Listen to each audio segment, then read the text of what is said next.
കുഴൽനാടന്റെ കഴമ്പില്ലാത്ത ആരോപണങ്ങളും വിവാദങ്ങളും യു.ഡി.എഫിന് തിരിച്ചടിയാകുന്നുവെന്ന് കോൺഗ്രസിനുള്ളിൽ വിമർശനമുയരുന്നു. പാർട്ടിയിൽ ആരെയും ഇങ്ങനെ കയറൂരി വിടരുതെന്നും മുതിർന്ന നേതാക്കൾ.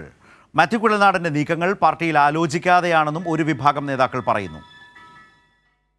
ഇല്ലാത്ത എടുത്തുചാട്ടം, പാർട്ടിയെ വിട്ടിലാക്കിയ സെൽഫ് പ്രൊമോഷൻ, ഇതൊക്കെയാണ് മാത്യു കുഴൽനാടനെതിരെ മുതിർന്ന നേതാക്കൾ ഉന്നയിക്കുന്ന വിമർശനം. കുഴൽനാടൻ ഹർജിയിൽ ഉന്നയിച്ച വിഷയങ്ങളെല്ലാം രാഷ്ട്രീയ ആരോപണങ്ങളായി നിലനിർത്താനായിരുന്നു കോൺഗ്രസ് നേതാക്കൾ ലക്ഷ്യമിട്ടിരുന്നത്. മാധ്യമങ്ങളുടെ പിന്തുണയോടെ സ്വർണ്ണക്കടത്തുപോലെ പുകമറ സൃഷ്ടിക്കാമെന്നായിരുന്നു പ്രതിപക്ഷം കരുതിയത്. അടുത്ത നിയമസഭാ തെരഞ്ഞെടുപ്പ് വരെ നിയമസഭയ്ക്കകത്തും പുറത്തും ഇത് രാഷ്ട്രീയ ആരോപണമായി നിലനിർത്തുക, കേന്ദ്ര ഏജൻസികളുടെ അന്വേഷണ സഹായവും ഉപയോഗിക്കുക.